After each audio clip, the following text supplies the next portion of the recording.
नमस्कार। आप देख रहे हैं बोले भारत और मैं मनीष कुमार यूपी की सुर्खियों का स्पेशल बुलेटिन यूपी में आज लेकर आपके सामने प्रस्तुत हूँ। इस बुलेटिन में हम बात करेंगे कि कौन कौन सी बड़ी खबरें सतह पे आ रही हैं और कौन सी खबरें अंदर खाने पक रही हैं। वैसे तो इस समय पूरे देश भर में एक राज्य के सीएम से जुड़ी खबरें ही सबसे ज़्यादा चर्चा में हैं और वो है नीतीश कुमार के राज्यसभा जाने से जुड़ी हुई और आगे भविष्य में कुछ दिनों के बाद उनके मुख्यमंत्री पद से त्यागपत्र देने और बिहार में नई सरकार के गठन को लेकर ऑपरेशन उधर बिहार में चल रहा है, लेकिन यूपी के नेता भी चुपचाप नहीं बैठे हैं। बिहार के मुख्यमंत्री नीतीश कुमार के राज्यसभा जाने पर यूपी के नेताओं की क्या-क्या प्रतिक्रियाएं सामने आई हैं, इस पर तो बात करेंगे, लेकिन उससे पहले जरा बात कर लेते हैं कि यूपी के राजनीतिक परिदृश्य में क्या-क्या हलचलें चल रही हैं।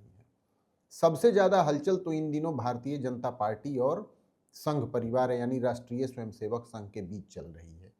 लगातार बैठकों का दौर चल रहा है जिसमें संघ के पदाधिकारियों के साथ सीएम योगी आदित्यनाथ और भाजपा के प्रदेश अध्यक्ष पंकज चौधरी भी शामिल हो रहे हैं। पार्टी और संघ के बीच समन्वय की बैठक हमेशा समय समय पे होती रहती है, लेकिन अब जबकि यूपी में विधानसभा चुनाव बहुत दूर नहीं है, साल भर से कम समय ही लगभग बचा हुआ है, तो गाजियाबाद में गुरुवार को समन्वय बैठक हुई थी जिसमें 2.5 से 3 घंटे तक मुख्यमंत्री योगी आदित्यनाथ संघ के पदाधिकारियों और भाजपा के दूसरे नेताओं के साथ बैठक में चर्चा करते रहे और पश्चिमी यूपी के पूरे इलाके के नेता और पदाधिकारी उसमें शामिल थे। पश्चिमी यूपी का भाजपा के लिए क्या महत्व है ये तो कोई बताने की ज़रूरत नहीं है, क्योंकि ज़्यादातर सीटों पर न सिर्फ विधानसभा बल्कि लोकसभा के चुनाव में भी भारतीय जनता पार्टी को पश्चिमी यूपी में अच्छी सफलता मिलती रही है। और अब जबकि राष्ट्रीय लोकदल भी उसके साथ गठबंधन में है तो भाजपा की पौ बारह है। लेकिन शुक्रवार को यही बैठक कानपुर में हुई जिसमें सीएम योगी आदित्यनाथ, भाजपा के प्रदेश अध्यक्ष पंकज चौधरी और राष्ट्रीय स्वयंसेवक संघ के बड़े पदाधिकारी इसमें शामिल हुए। कानपुर के पंडित दीनदयाल उपाध्याय सनातन धर्म विद्यालय में इस बैठक का आयोजन किया गया। सवेरे 10:30-11 बजे के लगभग ही मुख्यमंत्री योगी आदित्यनाथ बैठक में भाग लेने के लिए पहुंच गए थे और बड़ी देर तक संघ के पदाधिकारियों और सरकार यानी कि सीएम योगी आदित्यनाथ के बीच इसमें बैठक चली। बता दें कि कानपुर पूरे बुंदेलखंड का बहुत बड़ा केंद्र रहा है संघ के लिए और बुंदेलखंड में भी भारतीय जनता पार्टी को अच्छी सफलता मिलती रही है। हालांकि पिछले चुनाव में उसे कानपुर और उसके आसपास कई सीटों से हाथ गंवाना पड़ा था। आपको बता दें कि फतेहपुर में ही भारतीय जनता पार्टी की हार हुई थी और नरेश उत्तम पटेल वहां से सांसद बने समाजवादी पार्टी के 2024 में। तो किस तरीके से संघ और भारतीय जनता पार्टी की समन्वय बैठक के बीच आगे बातचीत बढ़ेगी ये देखने वाली होगी, लेकिन ये जरूर कयास लगाए जा रहे हैं। बहुत पुख्ता जानकारी तो नहीं निकल के आती क्योंकि संघ के लोग भी इस मामले पर मीडिया से बात नहीं करते हैं, लेकिन ये जरूर कयास लगाया जा रहा है कि पिछले दिनों जो राजनीतिक घटनाक्रम हुए जिसमें शंकराचार्य का विवाद हो या यूनिवर्सिटी ग्रांट कमीशन की बात हो या फिर महोबा में स्वतंत्र देव सिंह जो कि कैबिनेट मंत्री हैं उनको भाजपा के ही एक विधायक द्वारा उनका रास्ता रोक लिए जाने का घटनाक्रम हुआ हो, तो इन सारे मुद्दों पर भी चर्चा होगी कि जो एक असहज स्थिति भारतीय जनता पार्टी के लिए पैदा हुई है चुनाव से ठीक पहले, उसको कैसे दुरुस्त किया जाए। लेकिन अखिलेश यादव भी अपनी तैयारियों में पीछे नहीं है। इस बात की सूचनाएं आ रही हैं कि शनिवार को कुछ बड़े नेताओं की ज्वाइनिंग सपा मुख्यालय में अखिलेश यादव समाजवादी पार्टी में कराएंगे। अभी हाल के दिनों में ही आपने देखा था कि नसीमुद्दीन सिद्दीकी और अनीस अहमद फूल बाबू जो कि बसपा सरकार में ये दोनों लोग मंत्री थे जब मायावती मुख्यमंत्री थी, इन दोनों लोगों ने समाजवादी पार्टी ज्वाइन की थी। और अब ये सूचनाएं आ रही हैं कि कई पूर्व विधायक, एक दो विधायक भी संभवतः और टॉप लीडरशिप दूसरे पार्टियों की वो समाजवादी पार्टी में उनकी ज्वाइनिंग हो सकती है। अखिलेश यादव उन्हें ज्वाइनिंग दिला सकते हैं। ज्वाइनिंग के मामले में यदि देखें तो विधानसभा चुनाव से पहले के इस दौर में अभी तो वैसे काफ़ी महीने बचे हैं, फिर भी अखिलेश यादव अपना कुनबा लगातार बढ़ा रहे हैं और दूसरे दलों से या निर्दलीय लोगों को अपनी पार्टी में ज्वाइन करा रहे हैं। वहीं दूसरी तरफ मायावती भी पुरजोर तैयारियों में लगी हैं। 15 मार्च को कांसीराम की जयंती है और इस मौके पर उन्होंने 12 मंडल के लोगों को लखनऊ आने के लिए कहा है और लखनऊ चलो का उन्होंने नारा दिया है। बाकी यूपी के 18 में से बाकी जो 6 मंडल बचे, कुल 18 मंडलों में से, तो 6 मंडल के लोगों को उन्होंने नोएडा के अंबेडकर पार्क में रैली करने और वहां पहुंचने का आह्वान किया है। बता दें कि अभी पिछले दिनों ही अखिलेश यादव ने कांसीराम की जयंती को पीडीए दिवस के रूप में मनाने का जो ऐलान किया था, उस पर मायावती बहुत भड़की भी थी और उन्होंने कहा था कि समाजवादी पार्टी जो है वो कभी दलितों की हितैषी नहीं हो सकती, क्योंकि उन्होंने मुझे ही, यानी उन्होंने गेस्ट हाउस कांड की याद दिलाई और उन्होंने कहा कि हमारे ऊपर जानलेवा हमला हुआ था और हमेशा सपा ने धोखा दिया है। लेकिन एक बात समझने वाली है कि जब मायावती ने समाजवादी पार्टी के साथ लोकसभा के चुनाव में समझौता किया था, उस समय ये माना गया था कि अब मायावती ने समाजवादी पार्टी को कम से कम गेस्ट हाउस कांड के लिए तो माफ कर दिया है और मामला इससे आगे बढ़ गया है।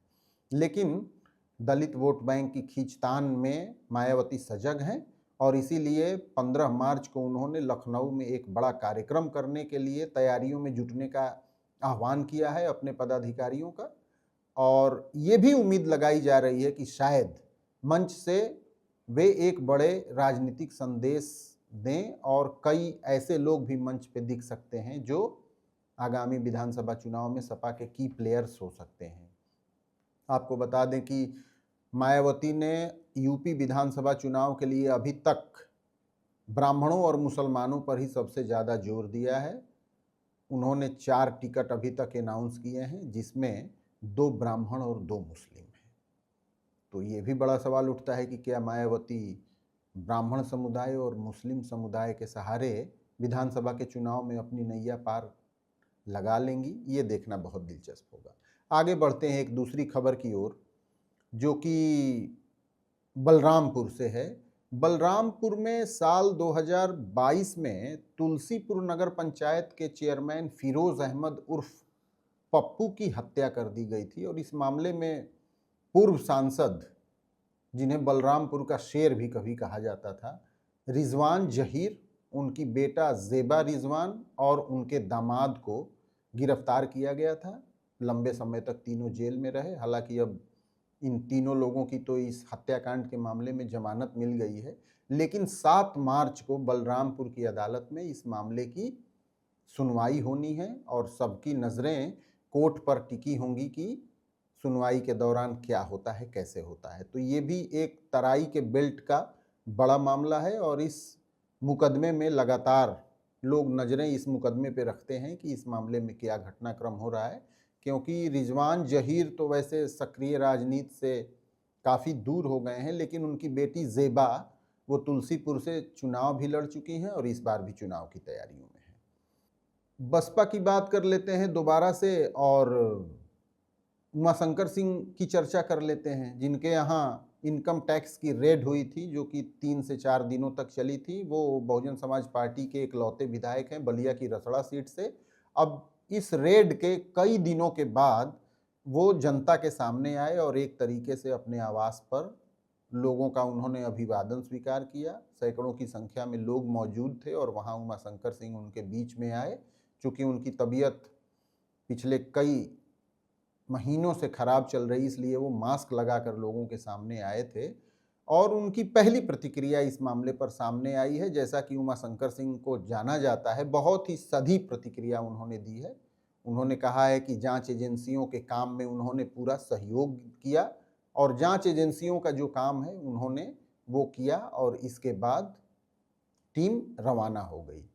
तो कोई भी पॉलिटिकल बयानबाजी, किसी पर आरोप प्रत्यारोप कि किसके इशारे पर इस तरीके की कार्रवाई हुई, ऐसा कुछ भी उमाशंकर सिंह ने नहीं कहा और इसकी उम्मीद भी थी कि उमाशंकर सिंह जब भी प्रेस के सामने आएंगे वो इसी तरीके से अपनी सधी हुई प्रतिक्रिया देंगे। तो अब हालांकि अभी तक इनकम टैक्स की ओर से भी इस मामले पर कोई बहुत बयान या खुलकर कुछ भी सामने नहीं आया है कि कितनी प्रॉपर्टी की सीजर हुई या क्या हुआ। हमने आपसे कुछ देर पहले चर्चा की थी कि हम नीतीश कुमार के मामले पर आगे और बात करेंगे। ऑपरेशन नीतीश कुमार या ऑपरेशन भाजपा कहीं वो बिहार में चल रहा है, लेकिन यूपी की राजनीति में भी बहुत बयानबाजी का दौर आजकल चल रहा है। नीतीश कुमार को ठिकाने लगा दिया गया, भाजपा ने उन्हें निगल लिया, हमने तो पहले ही कह दिया था कि ऐसा होगा। इस तरीके का ऑपरेशन भाजपा हमेशा करती रही है, महाराष्ट्र में उसने ऐसा ही किया। इस तरीके के तमाम बयान यूपी के नेताओं की तरफ से सामने आ रहे हैं। चंद्रशेखर रावण आज़ाद समाज पार्टी के अध्यक्ष हैं और नगीना से सांसद हैं। उन्होंने यही बात बोली है और उन्होंने कहा कि भारतीय जनता पार्टी जिसके भी साथ जाती है गठबंधन में, वो उस पार्टी को खा जाती है। उन्होंने महाराष्ट्र का एकनाथ शिंदे का एग्जाम्पल भी दिया कि किस तरीके से उन्हें मुख्यमंत्री बनाया, बाद में उन्हें हटाकर भाजपा ने अपना मुख्यमंत्री कायम किया। चंद्रशेखर यहीं नहीं रुके, उन्होंने ये भी कहा कि नीतीश कुमार के चेहरे पर भाजपा ने बिहार में चुनाव लड़ा था और चुनाव के बाद उन्हें कुछ दिनों के लिए मुख्यमंत्री बनाकर वापस उन्हें हटा दिया गया। चंद्रशेखर ने यह भी कहा कि यदि नीतीश कुमार के साथ और उनके चेहरे पर भारतीय जनता पार्टी ने चुनाव नहीं लड़ा होता तो बिहार विधानसभा चुनाव में उसे जो सफलता मिली वो उसे न मिल पाती। अखिलेश यादव का भी एक बयान इस मौके पर वायरल हो रहा है। नवंबर में लखनऊ में अखिलेश यादव ने कहा था कि चुनाव के बाद शर्तिया तौर पर भारतीय जनता पार्टी नीतीश कुमार को मुख्यमंत्री के पद से हटा देगी। अब इसे अखिलेश यादव की राजनीतिक समझदारी के तौर पर प्रोजेक्ट किया जा रहा है और ये कहा जा रहा है कि नीतीश कुमार के बारे में तो अखिलेश यादव ने पहले ही भविष्यवाणी कर दी थी। तो जाहिर सी बात है बिहार में बड़े बदलाव हुए हैं, इसके बारे में एक तर्क भाजपा के पक्ष में ये भी आ रहा है कि विधानसभा में जो सबसे बड़ी पार्टी है उसे ही अपना मुख्यमंत्री बनाने का हक है, लेकिन जिस तरीके से नीतीश कुमार को राज्यसभा भेजा जा रहा है, इस प्रक्रिया पे काफ़ी गहमा-गहमी है, काफ़ी विवाद चल रहा है, काफ़ी चर्चा चल रही है। तो यूपी की सुर्खियों के इस स्पेशल बुलेटिन यूपी में आज बस इतना ही। हम फिर एक ताज़ा बुलेटिन के साथ आपके सामने होंगे। तब तक के लिए दीजिए इजाज़त। नमस्कार।